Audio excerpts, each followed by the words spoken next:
You're 26 years old, 3 years into the priesthood, when a bishop you barely know asks you to stay behind after Vespers. He doesn't explain why. He simply hands you a sealed envelope and tells you to read it alone, in your room, and to burn it before morning.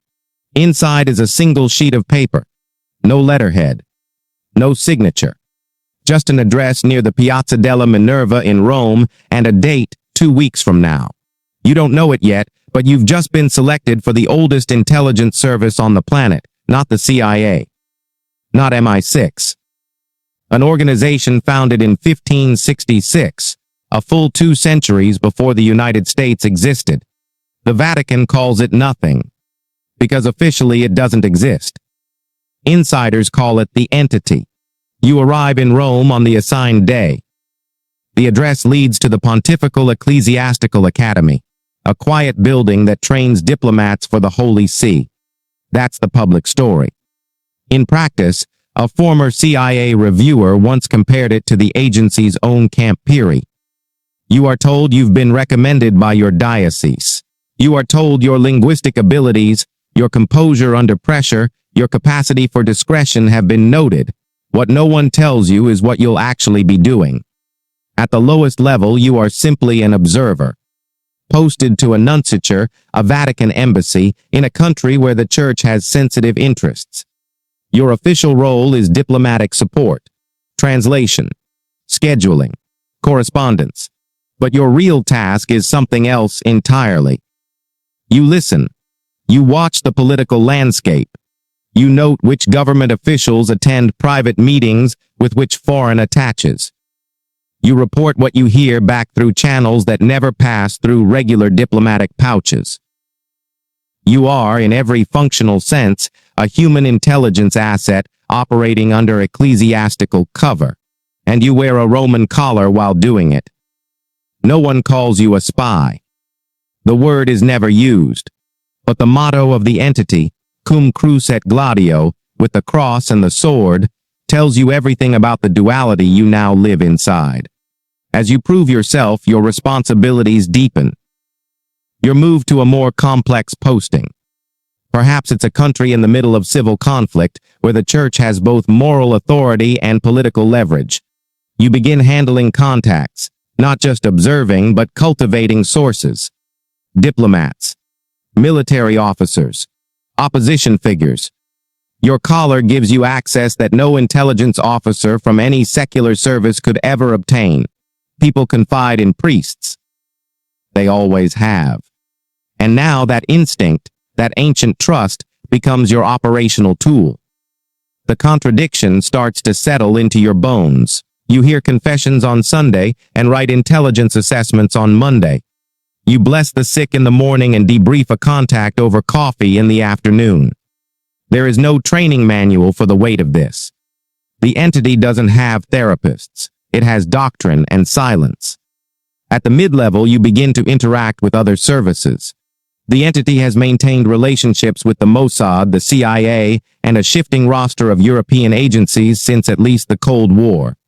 Cardinal Luigi Poggi, who served as spy master under John Paul II, modernized these liaisons in the 1970s. You are now part of that tradition. In a safe house in Vienna or a quiet office in Bogota, you sit across from officers of foreign governments exchanging information the Vatican wants shared and receiving intelligence the Vatican needs. The church has no aircraft carriers, no satellite systems, no drones. What it has is moral authority, global reach, and a network of 1.3 billion believers spread across every country on Earth. That is not soft power. That is infrastructure. And you begin to understand the real hierarchy. Below you are the parish-level watchers, priests and lay people who may not even fully understand what they're feeding into. Beside you are fellow operatives, trained, multilingual, and invisible. Above you is a director whose name never appears in any public record.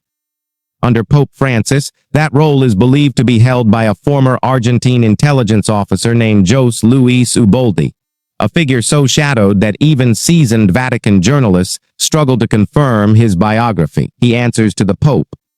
Only the Pope. At this level, the operations become historic in scale.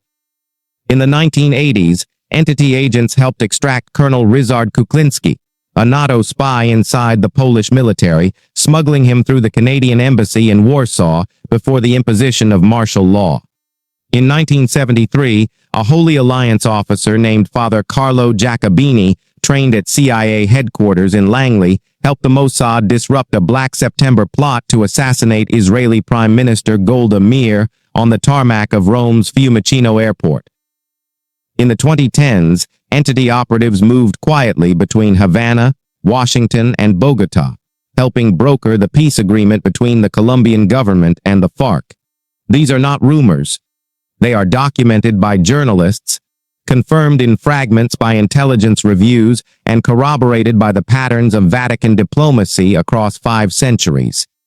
And yet, you will never be acknowledged. There is no medal ceremony, no pension from this service, no public record of what you've done. Simon Wiesenthal, the famed Nazi hunter, once said that the Vatican ran the best and most effective espionage service he had ever encountered. He did not say it with admiration alone. There was something else in the remark, an awareness that this level of secrecy, sustained across half a millennium, requires a kind of institutional will that goes beyond mere discretion. At the highest level, you don't run operations. You shape papal policy itself.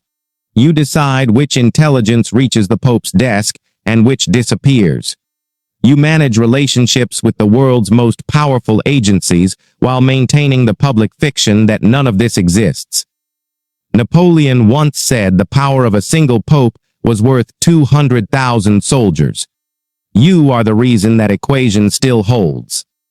But you are also something the church cannot name. You are a priest who lies professionally, a man of God who operates in deception. And the burden of that paradox is not something you carry in daylight. It lives in the silences between prayers, in the moments when you kneel and wonder whether the cross and the sword were ever meant to be held in the same hand. The Vatican will never confirm your existence. That is perhaps the final rank, the one above all the others. Not a title, not a position, just erasure. The understanding that the most powerful thing you can become inside this system is someone who officially was never there at all.